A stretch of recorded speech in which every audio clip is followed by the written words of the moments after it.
Alien games have always been a bit of a mixed bag over the years, but a lesser known title known as Infestation manages to capture the essence of the films, and in all honesty is one of the finest games to come out of the long-running franchise. It all takes place from a side-scrolling perspective and lends a lot from the likes of Metroid, which will see the player exploring each environment and overcoming enemies with a whole host of diverse weaponry and abilities that can all be upgraded over the course of the adventure. But what cements Alien Infestation as one of the best in the franchise has to be the completely unforgettable boss encounters. Each requires the player to think on the fly and overcome the sometimes daunting prospect of emerging victorious. Alien Infestation deserved a lot more recognition upon its initial release, but sadly went by largely unnoticed. So if you're looking for a respectable platforming experience on the DS and are a fan of the films, this title has got it all.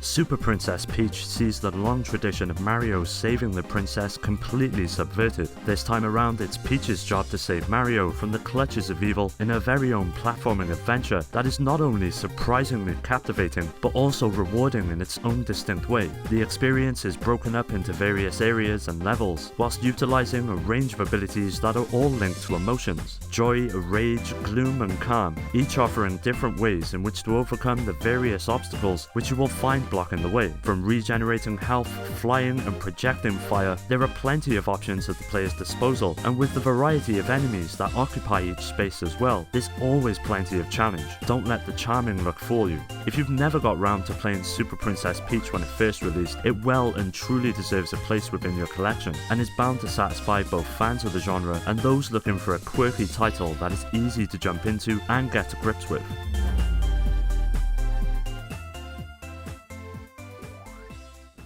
Henry Hatsworth and the Puzzling Adventure is a platformer with a twist. On the top screen, the player is presented with a rather traditional looking platforming experience, whilst on the bottom a puzzle game that plays in tandem with the action on top. The twist being that every enemy that is defeated above is sent to the bottom as a block. This aspect of Henry Hatsworth is incredibly well executed and makes it unique amongst the many platformers that released on the system. At first it can be quite tricky trying to juggle these two distinct aspects of the gameplay, but once everything clicks, it soon becomes a truly rewarding experience to play. In total, there are 5 worlds to explore and conquer, each possessing their own style, ranging from swampy jungles to temples, airships and even fully realized cities that give each location their own unique identity as well as enemy types. If you're a fan of the genre, Henry Hatsworth is well worth a go. Both veterans and newcomers alike will find something to love, so if this one flew under your radar, now is the perfect time to pick it up.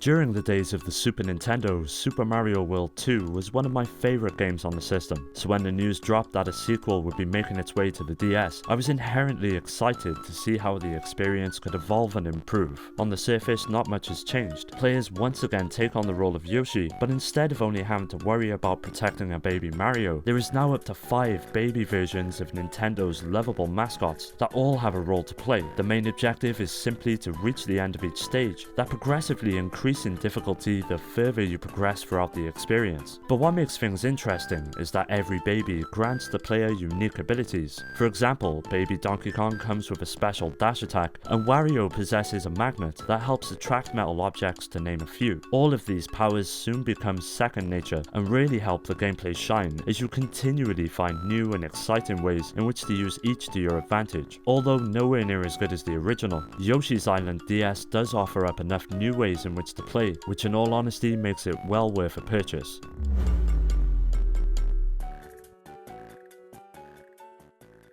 As many will already know, Super Mario 64 is a game that defined a console. Upon its original release on the Nintendo 64, it cemented Mario as the king of platformers. Years later, the DS received a port of the same experience, albeit with slight differences such as improved character models and the ability in which to play as more characters. There are several ways in which to play the game, traditional controls or utilizing the stylus as well, which in all honesty is the best way to play it on the DS. The game still centers around a sort of hub world that allows you to visit the generous amount of levels at your own discretion, depending on how many stars you have managed to acquire throughout your playtime. Several power-ups and acrobatic abilities make the cut and allow the player to traverse each environment with grace and style. At first it can be quite tricky getting used to the control setup, but once everything clicks you'll be flipping and jumping like a pro around each meticulously designed level that all offer their own difficulty and solutions that are bound to test even the most proficient of players. To this day, Super Mario 64 is a mesmerizing experience that is bound to resonate with players for decades to come.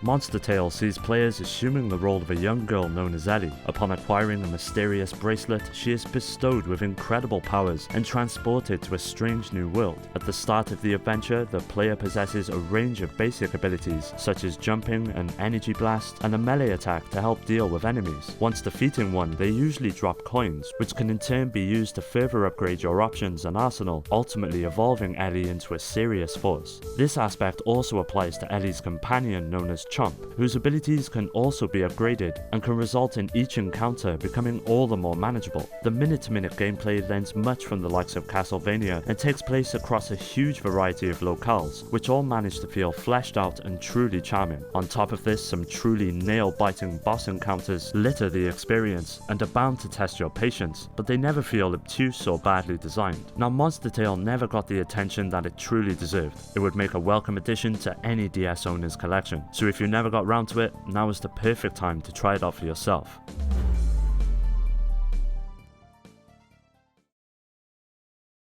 New Super Mario Bros. For the DS introduced a new iteration of the tried and tested side-scrolling Mario formula that so many fans know and love. The game is broken up into several worlds that all consist of a selection of levels that throughout the experience gradually get more difficult in which to clear. As you would expect, a huge array of power-ups are available to the player that make each situation all the more manageable, such as handy fire projectiles, stars that make you invincible, and a new addition in the form of a giant mushroom which allows the player to grow to a gigantic size and completely destroy everything in their path. While the experience is not without its flaws, there is no denying that New Super Mario Bros. Accomplished what it set out to do, which was essentially to recreate that classic, unforgettable gameplay that made Mario a star in the first place. It is entirely authentic and faithful to the old school adventures on the NES and Super Nintendo, while adding in its own distinct aspects into the mix. There is no doubt in my mind that both old and new players will find something to love here, which makes it one of the most essential platformers on the system.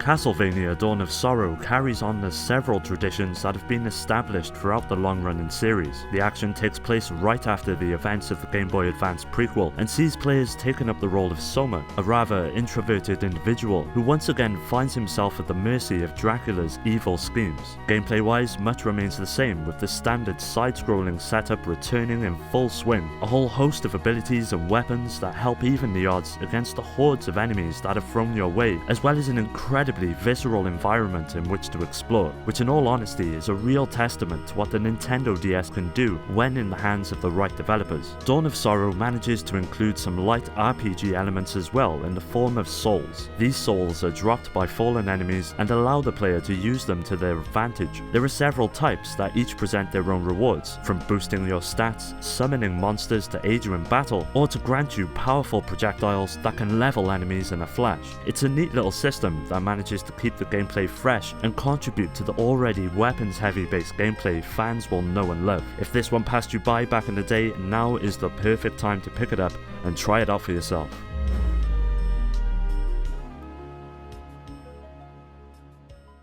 Kirby Superstar Ultra is essentially a remake of the Super Nintendo release. The DS version manages to build upon everything that made the original so memorable, and at the same time adds in several new aspects that help make this the definitive version of the experience. Rather than offering one big adventure, the game is instead made up of several modes, with each offering up a distinct take on the Kirby formula, from the standard side-scrolling aspect many will know and love, to more intricate modes that require you to fulfill certain conditions, such as hoarding and consuming consuming as much food as possible, or locating treasure scattered throughout levels. The amount of diversity on offer really helps flesh out the game. There is just so much to see and do, which results in one of, if not the best Kirby game on the system. Gameplay sees a ton of power-ups and abilities at your call, which really helps expand the gameplay and allows the player to express themselves in truly unique ways. With nearly 20 of them available, there is always a way out of each situation you may find yourself in. So if you're a fan or are just simply trying out the series for the first time, Kirby Superstar Ultra offers up one of the finest starting points.